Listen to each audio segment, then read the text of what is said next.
আচ্ছা, যদি তোমায় বলা হয় যে এমন একটা কোনো গন্ধ যেটা তোমার আজও মনে হলেই অনেক স্মৃতি মনে পড়ে যায়, এরম কোনো গন্ধ যদি তোমাকে কোনো পারফিউমের বোতলে ভরে রেখে দিতে বলা হয়, তাহলে তুমি কোন গন্ধটাকে বাঁচবে? মায়ের আঁচলে মুখ মোছার সময় যে গন্ধটা, বাবার শার্টের গন্ধ, অথবা স্কুলের বেঞ্চে যে গন্ধটা পাওয়া যেত, নতুন বই খুললে যে গন্ধ, অনেক অনেক রকমের গন্ধ আছে যে গন্ধগুলো পাই না হয়তো এখন, কিন্তু পেলে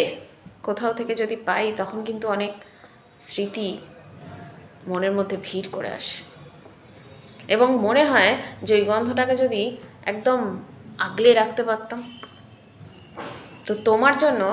তোমার জীবনে এরকম কোনো গন্ধ আছে যেটাকে তুমি আগলে রাখতে চাও, বাঁচিয়ে রাখতে চাও?